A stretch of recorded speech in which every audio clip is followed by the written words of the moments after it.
I mean, I have enough to pay the bills, but I don't have enough for a nice life anymore. $135,000 gone in a single phone call.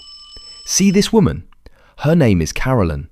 She's a regular person, Central Florida, worked hard her whole life, saved carefully, built something she could depend on, and in less than 24 hours, 3 strangers on the phone took every single dollar of it. I can't eat. I can't sleep. That was my nest egg. Here's the thing that'll really get you. She didn't hesitate. She didn't feel suspicious. She felt like she was doing the right thing the entire time. That's not a coincidence. That was the plan. Stay with me. Because what these people pulled off wasn't just a phone scam.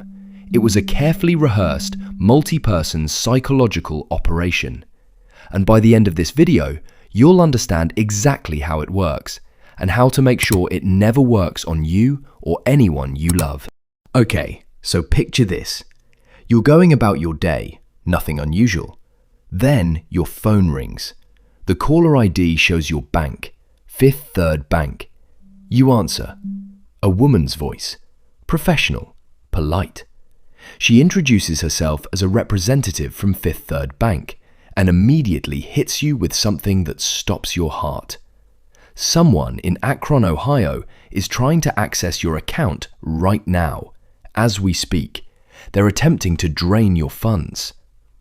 Now think about how that lands. Your money, the thing you worked decades for, is under attack at this very moment.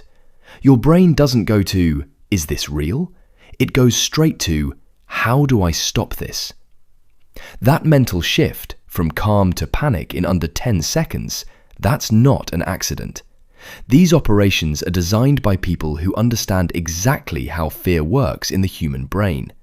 They know that once you're scared enough, your critical thinking shuts down. You stop asking questions. You start following instructions. And Carolan, like thousands before her, followed instructions. The caller said she needed to verify Carolan's identity before they could protect the account. Standard procedure, she said. She asked for her password. I don't remember my password, Carolan told her. Most people would have stopped there, but these people never stop. They adapt, they pivot, and they always have a next move. The caller said she needed to bring in her supervisor to handle the situation at a higher level. Hold music, a brief pause, then a new voice, a man, calm, authoritative, the kind of voice that makes you feel like things are being handled. This supervisor asked Carolan for her bank card number, just to verify her identity, he said, confirm she was really the account holder. She gave it to him. And here's where you have to understand something about how these operations are structured. Every person on that call had one job. The first caller's job was to create fear. The supervisor's job was to build trust and extract the first piece of information. Each layer exists to set up the next one. Because right after getting that card number, the supervisor dropped something that completely reframed the entire situation. He told her there was an active federal investigation. The FBI and the FDIC, the Federal Deposit Insurance Corporation, were already looking into corrupt employees inside Fifth Third Bank itself. Employees who had been stealing from customers just like her. Let that sink in for a second. They weren't just saying her account was at risk from outside. They were telling her the bank itself was rotten from the inside. And suddenly, Carolan wasn't just a victim trying to protect her money. She was a witness.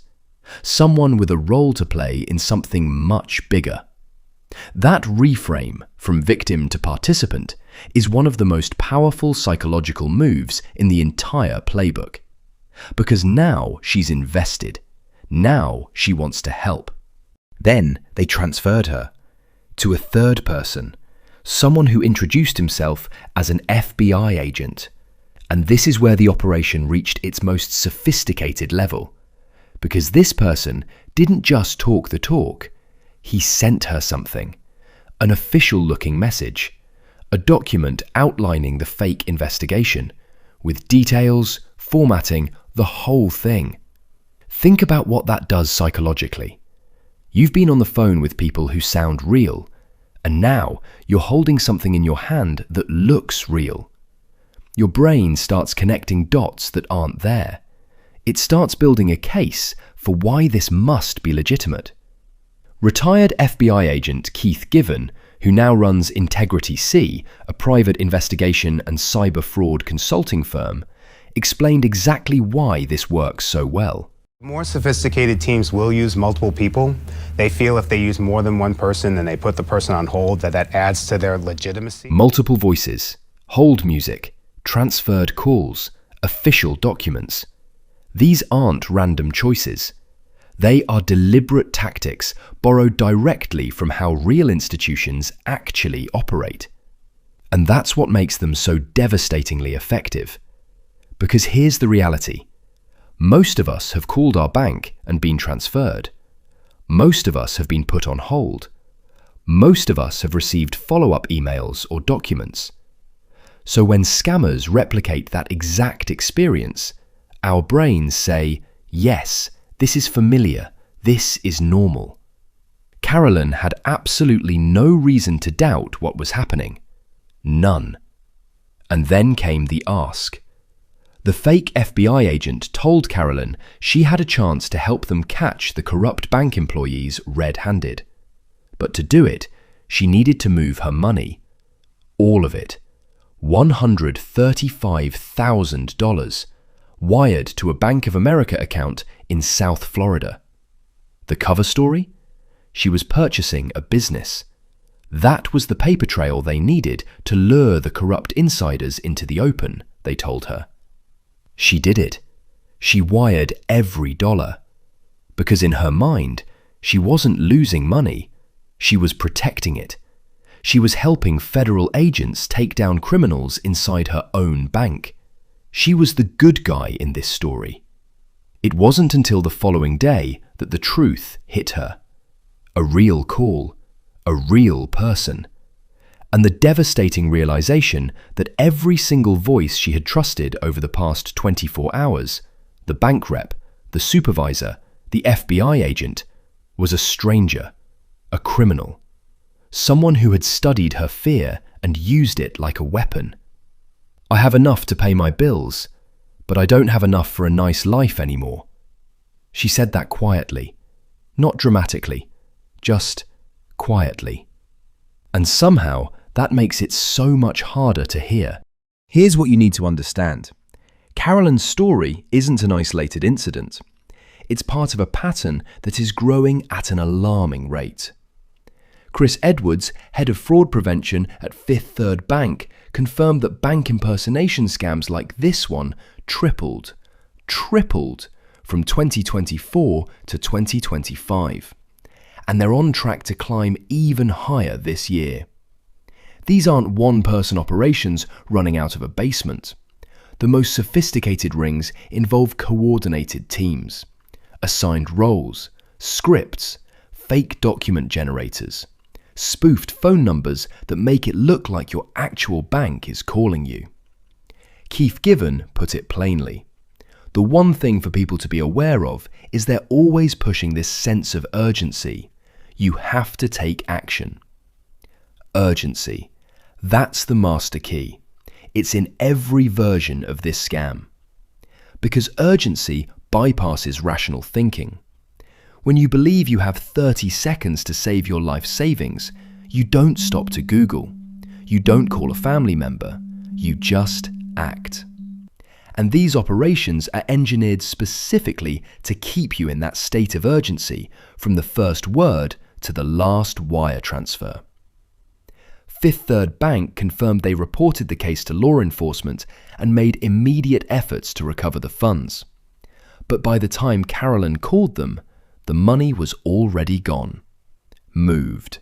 Layered through accounts designed specifically to make it untraceable. I just feel so personally violated. That word, violated, is important. Because this isn't just about money. When someone hijacks your trust that completely, it changes how you move through the world. Every phone call becomes a threat. Every noise in the house feels like danger. The financial loss is devastating, but the psychological wound runs even deeper. Okay, here's what I need you to walk away with, because this is the part that actually matters. 1. Your real bank will never ask for your password, ever. Not on a call they initiated, not ever. The moment someone claiming to be your bank asks for your password or full card number, that call is over. Hang up. 2. No government agency will ever ask you to move your money. The FBI does not call civilians and ask them to wire funds to trap criminals. The IRS does not demand wire transfers. The FDIC does not ask you to liquidate your account. If anyone on a phone call tells you to move your money for any reason, that is the scam. Full stop. 3. The urgency is the weapon. Slow down. These operations only work when you're panicking.